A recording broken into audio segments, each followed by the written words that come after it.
This is how one of our great authors, Nathaniel Hawthorne, describes the sacrament of penance in one of his narratives.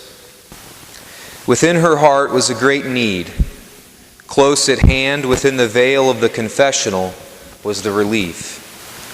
She flung herself down in the penitent's place, and passionately, with sobs and tears, and the turbulent overflow of emotion too long repressed, she poured out the dark story which had infused its poison into her innocent life. And what a relief! When the hysteric gasp, the strife between words and sobs had subsided, what a torture had passed away from her soul.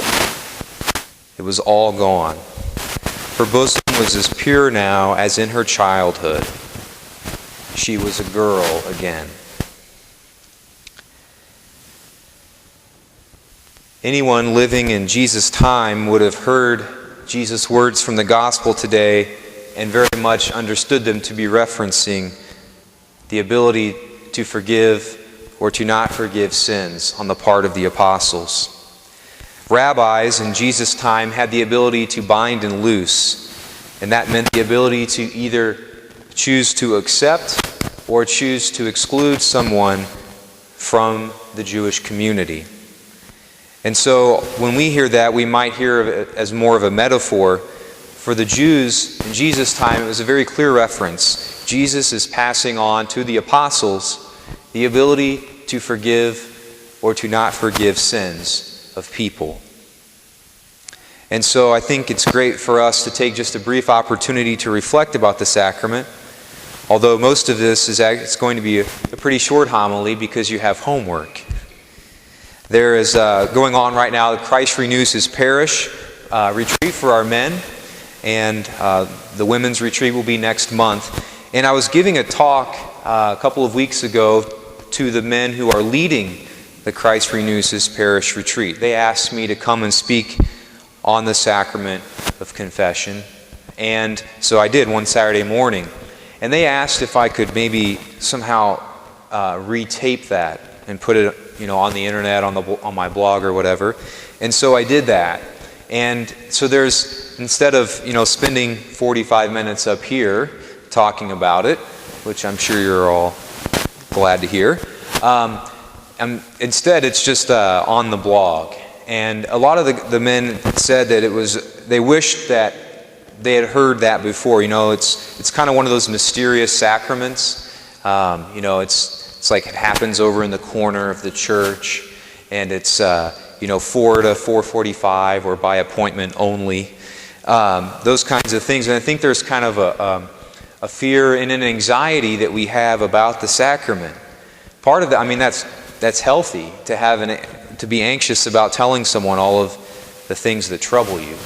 But nonetheless, I think it's one of those things that I think if we pay attention to Nathaniel Hawthorne and other people who talk about the sacrament, maybe remembering our own experiences, that can give us the courage that we need to seek it out more. And one of the things that we've been doing here at St. Malachy is having the opportunity for the sacrament on first Saturdays. And we started that about 2 years ago. And we offer the sacrament every first Saturday of the month from 9 until noon. And I remember the very first time we did it, I brought all these books, and I brought like Sudoku puzzles and things like that. Like I imagined that there was going to be like a couple of people trickle in, but then I was going to have hours and hours on my own. And I was amazed that from the 9 o'clock bell until 12:30, I had 2 opportunities to go get a drink of water, but other than that, it was confessions nonstop. People were coming. And it's been a great experience for me as a priest, affirming what God has called me to, and an amazing encounter with the parish. And in order, Father Joe actually gave the okay this week. We're actually going to now extend first Saturdays from 9 until 3. Most of the time people are coming for confession almost till 1 o'clock anyways. And so now we're going to go from 9 to 3. And hopefully there will be even more opportunity for you to seek that out.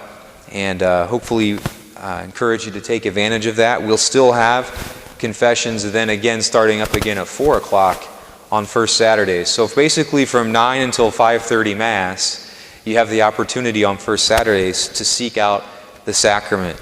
And just challenge you to maybe encounter any anxiety that you have and know that while there's a lot of people, most people that come into the sacrament, and I myself, there's a lot of times people are sweating or, there's kind of a nervous twitch or something like that because it is anxiety invoking. But I think I've never seen anyone, nor have I ever heard of anyone, I'm sure there's an experience out there somewhere, but I've never heard of anyone say, I wish I hadn't done that. I wish I hadn't gone and taken advantage of the sacrament. There's a lot of different problems that people encounter in our world today. Obviously, we're well aware of those. Struggles in marriage, anxiety problems, and arrogance and pride and selfishness, difficulties with people at work, with relationships. And I think all of those things really, the sacrament of reconciliation can be something that aids us in those struggles. There's kind of sometimes the problems that we see in our lives on the surface, but the sacrament really gets down to beneath the surface. What's going on with us in our relationship with God? And when that gets out of line, everything else will then get out of line as well.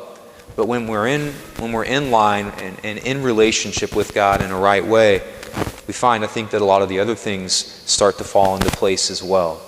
So again, just want to briefly encourage you to consider taking advantage of the sacrament. And also, if you're interested or maybe have some questions, feel free to check out the talk that I gave to the men on the blog as well. May we be a parish who continues to grow ever more closely to the sacrament of reconciliation so we may draw closer to Christ each day.